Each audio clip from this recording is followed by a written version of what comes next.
to the deep dive. Today we're doing something a little unusual, actually. We're stepping away from the usual, reports and journals. Right. Instead, we're digging into this really evocative metaphorical text called Lunar Pursuit of the Sun.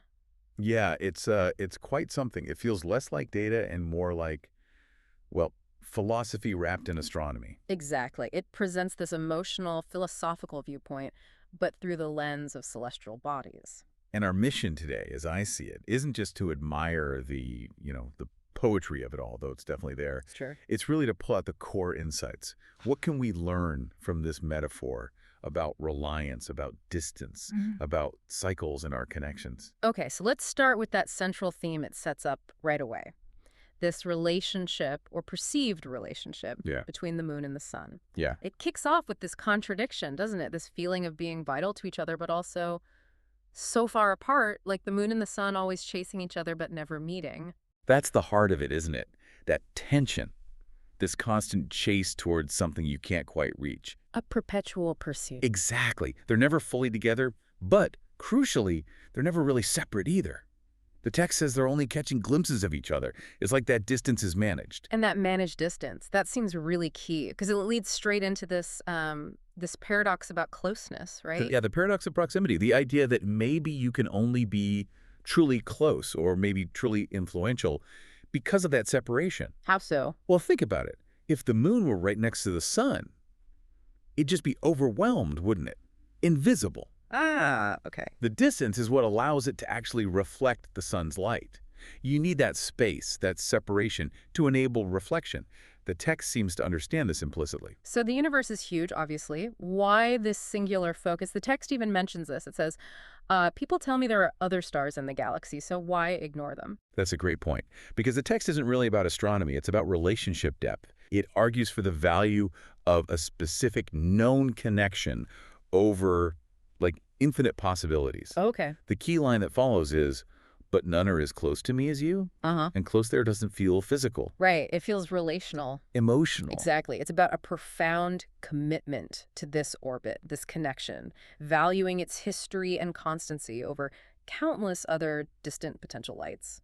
That commitment, that value, it leads us right into the next big theme, illumination and reliance. It's not just a chase, it's functional, necessary even. This is where the metaphor gets really explicit about dependence, isn't it? Yeah. The text states it plainly. Without you, I wouldn't shine as bright as I do in the darkest of time. Wow. So the moon is basically saying its strength, its visibility, especially when things are tough, in the darkest of time, it all comes from the sun. It's entirely derived.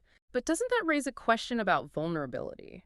If your entire light, your whole identity in the darkness, comes from one source, isn't that risky? Wouldn't those other stars offer some, diversification? That's the critical tension, I think. Dependency versus maybe necessary reliance. The text seems to lean into the latter. How do you mean? It suggests that for the moon, this isn't just a source of light, it's the source. Without it, the moon isn't just dimmer, it's, well, just a rock. Huh. The connection is so fundamental, it's not just influential, it's actually identity forming. Some relationships just are that central. So the sun isn't just providing light, it's providing purpose. And the text builds on this, right? It positions the sun as a teacher, a guide. Absolutely. It goes beyond just reflecting light. The text says, my world has revolved around you, and it has been you who has taught me so much through the seasons. Through the seasons. That phrasing feels important. What does that suggest about the type of learning happening here? It's not just a flash of insight. No, not at all. It completely reframes the relationship. Learning through the seasons implies something cyclical, structured, predictable. Right. It's not random lessons.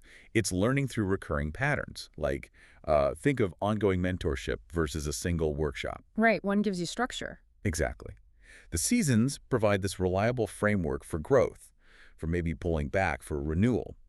The moon learns how to navigate these cycles because the sun consistently sets the pattern. That consistency is the lesson. That predictability must be crucial, especially when dealing with the inevitable separations the text talks about. It seems to be. The moon connects distance directly to this solar cycle. The source says, as the days grow longer, we become further apart. And that's interesting because scientifically, the moon's physical distance doesn't really change dramatically with the Earth's seasons or day length in that way. Right, so the paradox here has to be metaphorical, doesn't it? Yeah, must be. About attention, Visibility, maybe. I think so. When the sun's presence the day is longer, more dominant, perhaps the moon feels its own role, its reflected light, is diminished or less visible. Ah, like its time to shine is shorter. Or maybe its connection feels less immediate. It's like when the primary source is at its peak power, the dependent entity feels the distance more acutely. It mirrors relationship dynamics. Mhm. Periods of intense focus for one person can create a sense of distance for the other, So the separation is built into the cycle. It might feel painful, but it's not chaotic. It's part of the pattern the sun itself established. which leads directly to the stabilizing thought, the real comfort in the text. But we will see each other again? The guarantee of return. Precisely. It transforms that anxiety about distance into faith in the cycle. The separation is just a phase in this ongoing, predictable dance. The rhythm itself is the reassurance. Okay, so before we wrap up the analysis, we have to address that final, very sudden shift at the end. Hmm. The text closes with this phrase that's, well, it's not in English. It feels deliberately placed to land with extra weight. Yeah, it definitely stands out. We can't just gloss over that. The phrase is, Cada dia huhasohao. And what did our analysis find there? Where does that come from? So that phrase is Chamorro. It's the indigenous language of the Mariana Islands. And putting it right at the end like that, it anchors the whole piece emotionally. What's the meaning? What's the core sentiment it's conveying after all this cosmic metaphor? There can be nuances in translation, of course, but the most fitting and emotionally resonant meaning, given the context of the entire pursuit, it boils down to something like, I love you very much, or perhaps I miss you very much. Sometimes it carries both connotations. Wow. So it ends not with philosophy, but with this direct, visceral declaration. Exactly. All the talk of orbits, distance, seasons, reflected light, it funnels down into this fundamental statement of deep affection and longing. It pulls the entire cosmic metaphor right back to the human heart. That's quite an ending. Okay, stepping back then.